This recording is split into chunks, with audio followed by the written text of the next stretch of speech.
Hey everybody, well, just time prepping. How you doing today? I'm doing super duper. Hey, I want to talk to you guys about martial law. It's never easy to talk. It's never easy to talk about, but it's something that should probably be tossed out there and at least give information about.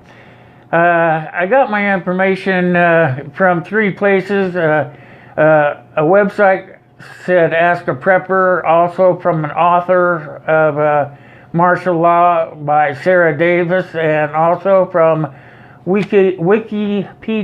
So that's so I don't get in trouble with any of the things I'm saying. It's all research I do, so let's get to it. I want to tell you guys, as I get my notes keyed up here, that martial law is one of the...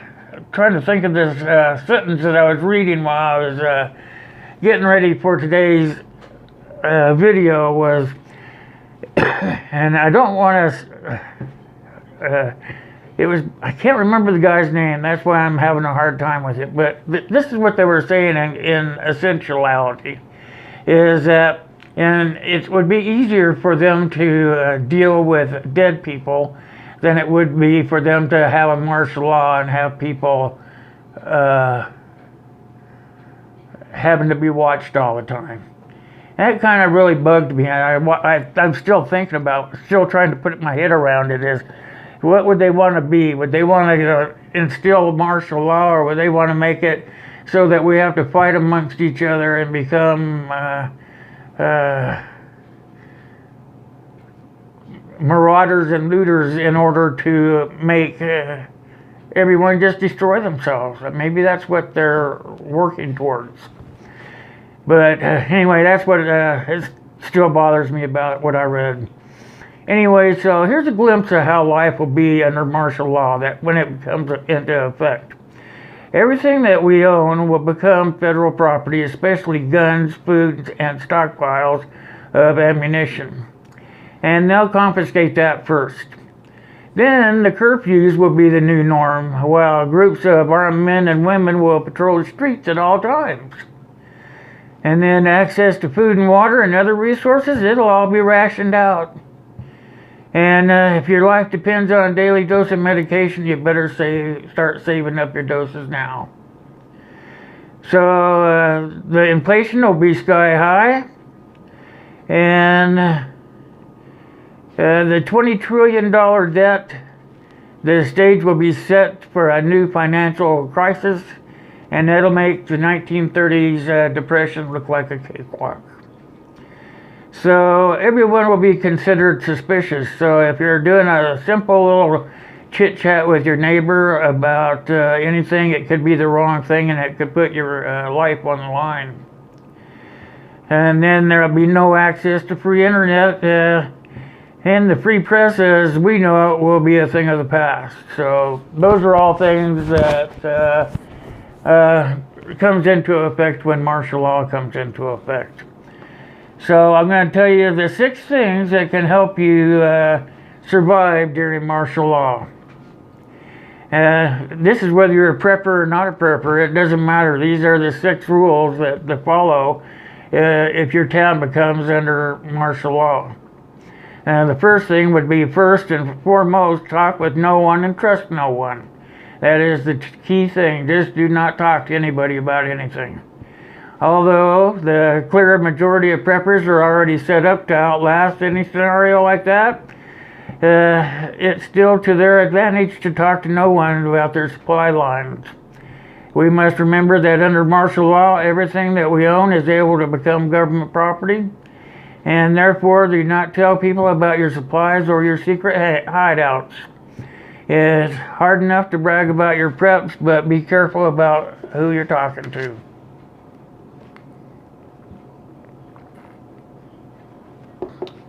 Number 2 would be always renew your supplies and make sure that you have the basic martial law survival kit.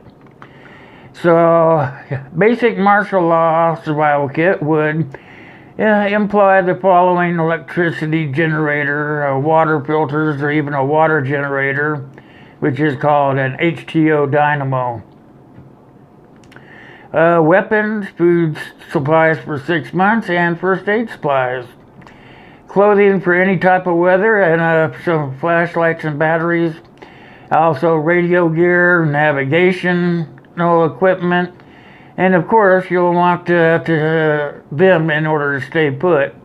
And if you go outside to face the music, that's a whole different story. So number 3 would be avoid getting in the way of the law enforcement or the military. Even though some would advise that they'd be resilient to any violations of your constitutional rights, which would, by the way, just be justified under martial law. They would just decide that anything goes. The best survival tactics are to keep your cool and think before you react. You can always choose to fight back. These 2 options, bugging in or bugging out, they'll all cause you probably to face the hardest decision of your life. So, see, number 4 is tune in and be up to date on the news. So it's crucial to stay informed and keep in touch with whomever you consider important. Every media outlet, as well as the internet, will be controlled by the government, and you'll need to have access to any other information except what is being communicated to you by your state. Although this might be upsetting, you'll still need to know what's going on if you are getting prepared for any situation. So that kind of tells you the government will take over everything.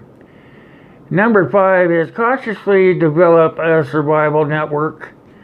Establishing a survival network would be an excellent idea, considering the fact that we can never know for how long martial law will actually be imposed.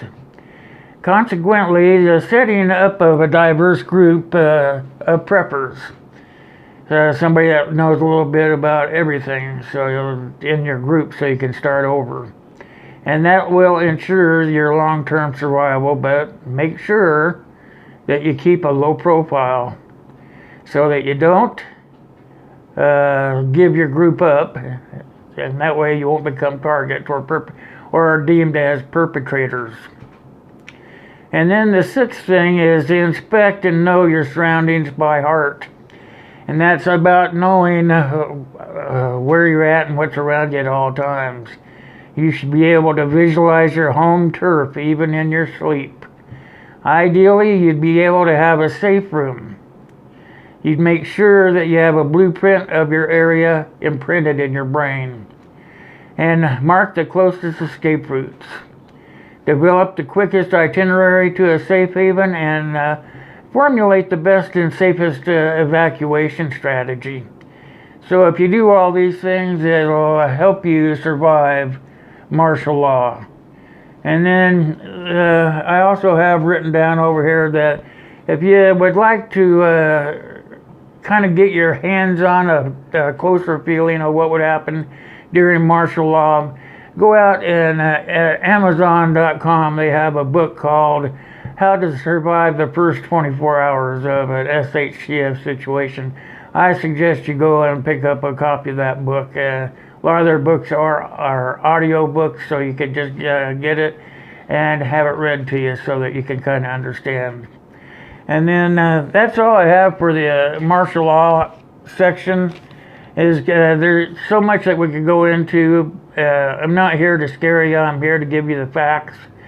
So that's the easiest way to deal with martial law if it comes into effect in your neighborhood. That would be the easiest way for you to be able to survive in a martial law scenario. So I hope that you enjoyed today's program. It was kind of interesting for me. I had to bite my tongue a few times because there's a few things that I have that are my personal opinion, but don't want to scare people. I just want you guys to be educated on what to do and how it's gonna, how everything will be taken over. It'll happen really fast, so that's the important part of them telling you to listen to the radio and the news, because It'll happen almost simultaneously. They'll be doing it and you won't even know it. That's the scariest thing on my brain, is being able to know what to do exactly when to do it. So I want you guys to know that I have the names from Wednesday's live feed. I'm getting ready to cut them up today because it's Friday. We're going to have that live drawing tomorrow. You know how I have that set up is on Wednesdays we have a live feed that lasts from 12 to 3. And during that time, while you come in and do your chit-chatting with me and your friends, I write your name down, and if you give a donation to the channel through my PayPal account, then you get a star by your name, which means that you're eligible for more than just a sticker from participating. You're eligible for either a t-shirt or a mug, depending on the amount of your donation. If you give a $10 donation, then you get a mug. If you give a $20 donation, you get a t-shirt, and all those come with a sticker as well. And it doesn't sound like much to you guys, but it's all cost to us to put this stuff out through our stores. So it would be a logo sticker or a logo coffee mug or a logo t-shirt, depending on the donation amount. Anyway, I've got those ready to cut up today and put into the bin. Tomorrow is the big drawing. Saturday at 8 p.m. we'll have the drawing. You can see the PayPal address down below in the comment section on just about any of my videos that'll be there. You can see the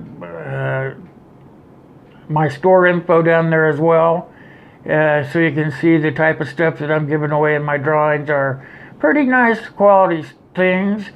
They all have my logo on them. It's just-in-time prepping. So it's kind of interesting for you guys to see the kind of stuff that I'm selling and the type of stuff I'm trying to give away in my drawings for people participating in the live streams. So that's all I have for you guys for today. I hope you guys have a super duper Friday, TGIF for those of you that have to work, and I hope you enjoyed today's program. I'll see you guys next time. Thanks for watching.